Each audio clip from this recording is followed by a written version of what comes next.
Yeah, this was done out of respect for DB. This is an opportunity for her to chase the title and possibly her last season. Everything happened on great terms, and she's always going to be part of the Mercury organization. Yeah, I think this is an opportunity for others to get minutes, right? To look at different rotations. Yeah, I mean, I think the crazy and fun thing is, as a coach, is every day is different. We got to talk about DeWanna Bonner because she was just bought out by the Mercury, which means that she, again, is leaving her team not even midway through the season. With literally 6 or 7 games left in the season, DeWanna Bonner is exiting the Mercury. But the thing that's most interesting about it is the general manager said because of the relationship we have with DeWanna, we worked out a buyout agreement that gives her the opportunity to chase a title in what could be her final postseason. That's a crazy, I'm sorry, you guys, that's a crazy. DeWanna Bonner, a 17-year veteran and 2-time WNBA champion, has officially negotiated her exit from the Phoenix Mercury, secured a buyout, and signed a prorated maximum contract worth approximately $116,000 with the Atlanta Dream for the remainder of the regular season and their upcoming playoff push. Let that sink in. Let it marinate for a moment. A 17-year veteran approaching what many expect to be the final chapter of her professional career simply walked away from a struggling Phoenix organization, collected her buyout money, and immediately parachuted onto an ascending postseason contender in Atlanta to chase one final championship ring. This is not a routine mid-season roster adjustment. This is not a standard depth signing designed to absorb a few backup minutes during a grueling road trip. This is the textbook definition of mercenary ring shopping. It is the kind of late-season maneuvering that forces us to look directly in the mirror and ask a fundamental, uncomfortable question about the integrity and professional standards of this league. When an established veteran can quit on her team midway through the summer, orchestrate a buyout the second the going gets tough, and land on a title contender for a prorated maximum salary just in time for the postseason bracket to be finalized, how can the broader sports world be expected to view this operation with the seriousness of a premier professional enterprise?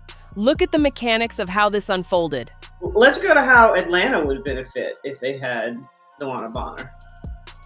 Ooh, it's just another scoring option, right? And since we don't know the health and timeline for Bree Jones exactly, and we have seen Te-Hina Paopao struggle with injury and really hasn't gotten that many minutes since she's come back, it gives them another scoring option. And I think that would just be a shot in the arm for Atlanta. And I think team culture-wise, Bonner is quick enough to pick up what Semesco is putting down, right? So yeah. I think that would be a great fit. And then again, she would have that FIBA break as they lose a couple players to FIBA. Bonner can just slide right in, learn everything, and I think that makes Atlanta more formidable.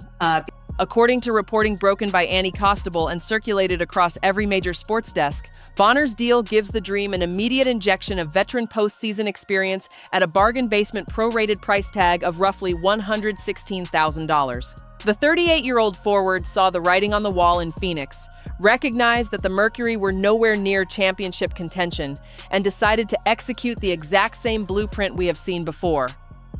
Force a departure. Take the financial settlement and hitch her wagon to an Atlanta roster that has been generating headlines all season long alongside Angel Reese. Now, let us examine what this actually means on the hardwood, because when you look at the roster the Atlanta Dream have assembled, the talent on paper is undeniable. You are looking at a rotation that features Jordan Canada orchestrating the backcourt, Alicia Gray providing dynamic perimeter scoring, Ryan Howard operating as an elite wing threat, Naz Hillman bringing relentless interior energy, Te-Hina Paopao adding backcourt depth and outside shooting, and Brianna Jones anchoring the paint. And now, into that existing core, you inject Angel Reese's rebounding motor, and you top it off by inserting DeWanna Bonner into the forward rotation. That move directly reunites Bonner with Brionna Jones, a frontcourt partnership that previously achieved significant regular season and playoff success during their shared tenure with the Connecticut Sunday on paper.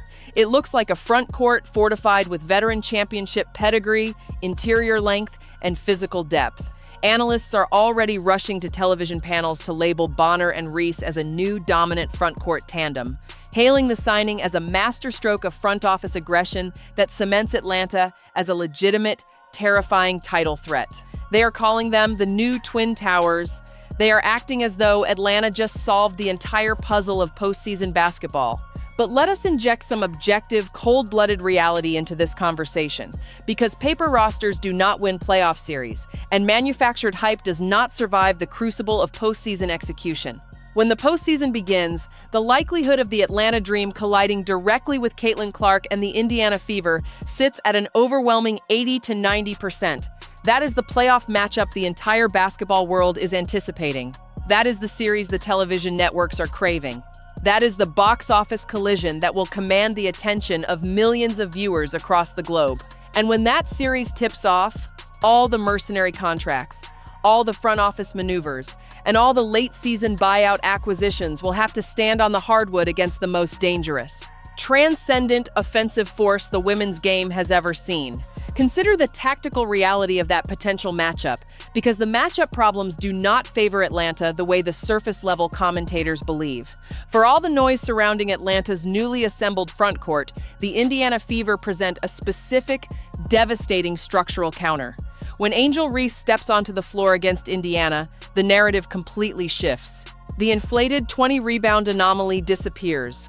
Why? Because on the other side of the paint stands Aaliyah Boston. Boston possesses the physical strength, the lower body leverage, the fundamental discipline, and the sheer interior presence to completely neutralize Reese on the glass. Reese does not pull down 20 or 25 rebounds against Aaliyah Boston. She might battle her way to 12 or 14, but the overwhelming physical advantage that Atlanta relies upon to generate second-chance possessions is fundamentally checked by Indiana's frontcourt anchor. And on the perimeter, Atlanta faces an absolute, unsolvable mathematical dilemma. DeWanna Bonner is 38 years old. She has 17 years of professional mileage on her legs. How is an aging veteran forward, integrated into a brand new defensive scheme, with mere weeks remaining in the regular season, supposed to navigate the 94-foot space and pace nightmare that Caitlin Clark creates from 35 feet out? Caitlin Clark does not play half-court, walk it up, grind it out basketball. She forces opposing defenses to guard every single inch of the hardwood from the moment the ball is inbounded. She bends defensive geometry the second she crosses the timeline. If Atlanta attempts to pack the paint to protect their veteran bigs and build a wall against interior drives, Clark will pull up from the logo, rain transition threes, and blow the game wide open in a matter of 3 possessions. If Atlanta steps up to trap Clark at the level of the screen, she will dissect their rotations with pinpoint passing to Kelsey Mitchell, Sophie Cunningham, and Michaela Timpson. The Atlanta Dream can celebrate the signing of DeWanna Bonner all they want. They can congratulate themselves on upgrading their bench depth with a 2-time champion. But if they believe that adding a 38-year-old forward on a pro-rated contract is the magic bullet that allows them to overcome Caitlin Clark in a high-stakes postseason war, they are operating under a profound tactical delusion. The Indiana Fever are not intimidated by late-season ring chasers. In fact, the prospect of knocking DeWanna Bonner and Angel Reese out of the postseason will serve as ultimate competitive fuel for an Indiana roster that has been battle-tested through historic adversity all year long. Now, let us pivot across the country to Dallas, because a completely different development just occurred that stands in stark, breathtaking contrast to the cynical maneuvering in Atlanta and the petty politics that have plagued this league for months. We have to talk about Azie Fud, the #1 overall pick in the 2026 WNBA draft by the Dallas Wings. For the past several years, the basketball community has watched the rookie transition process be weaponized by established veterans who seem utterly incapable of extending basic professional respect to the generational talent transforming their business. We have watched passive-aggressive podcast commentary, We have seen deliberate snubs in award voting, and we have witnessed an institutional reluctance to acknowledge what Caitlin Clark is accomplishing on the floor. We have seen players actively choose to avoid saying her name, acting as though acknowledging her greatness somehow diminishes their own standing.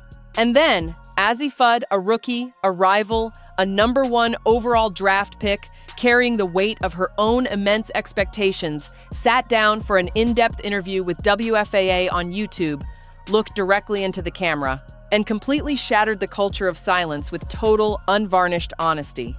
Fud was asked directly about Caitlin Clark's dominance in the WNBA. Instead of offering the rehearsed, dismissive, non-answers that have become the standard protocol for players terrified of giving Clark credit, Fud gave her complete, unconditional flowers. She stated plainly, "Honestly, I feel like Caitlin is similar to how she was in college.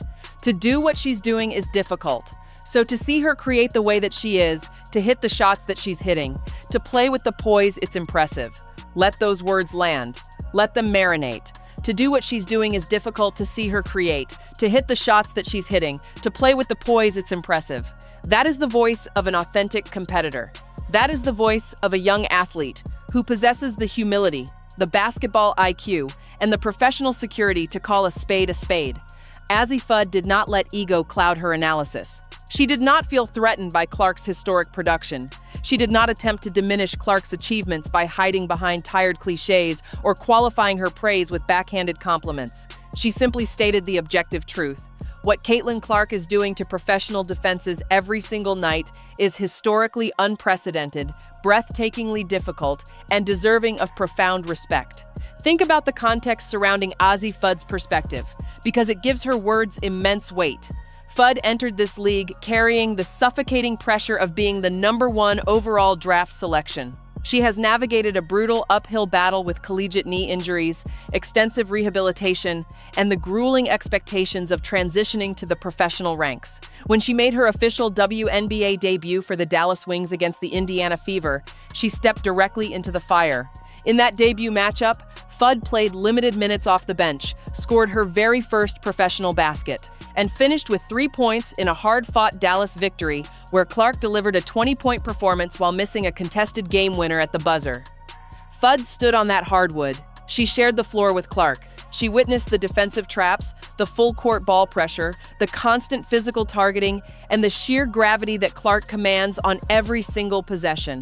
And instead of leaving that game with resentment, instead of adopting the hostile posture that so many veterans have clung to, Fud walked away with profound respect for the craft. She recognized that Clark is creating offense not just for herself, but for an entire team, while carrying the commercial weight of an entire sport on her shoulders. Why is Fud's admission so monumental?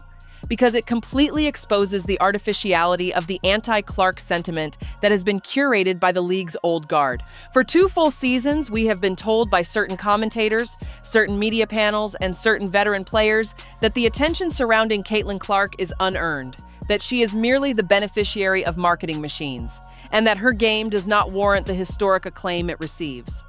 We have seen veterans refuse to acknowledge the obvious, clinging to a gatekeeping mentality that treats new fans and generational talent like threats to their personal legacy. Azie Fud just proved that you can be an elite, #1 overall draft pick, you can be a competitor on an opposing roster, and you can still have the integrity to acknowledge generational brilliance when you see it.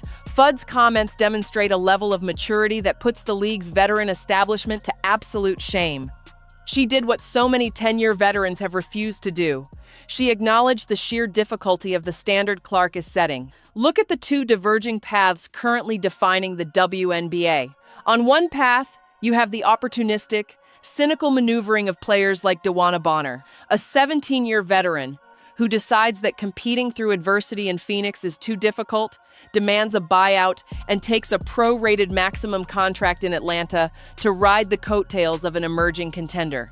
It is the path of shortcuts, manufactured super teams, and late-season ring chasing that treats the regular season like an inconvenience and undermines the competitive fabric of the sport. On the other path, you have the authentic competitive purity of players like Caitlin Clark and Azie Fud.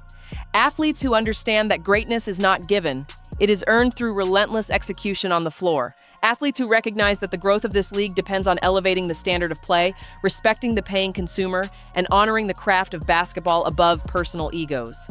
The collision between these two philosophies is coming, and it will take place on the biggest stage imaginable.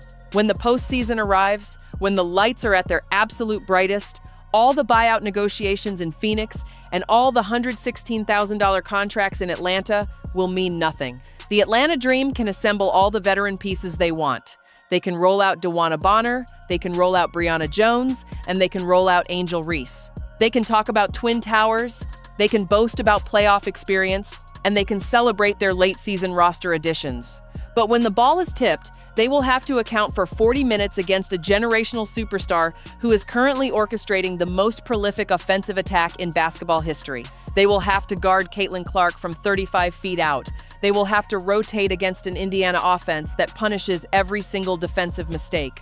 And they will have to confront the reality that you cannot buy chemistry with a late-season buyout, you cannot fast-track championship poise, and you cannot stop an athlete whose time has definitively arrived. The storylines are set. The battle lines are drawn. DeWanna Bonner has made her bed in Atlanta. Azie Fud has set the standard for professional honesty in Dallas. And Caitlin Clark is waiting in Indiana, ready to let the scoreboard settle every single debate once and for all. The postseason cannot get here fast enough.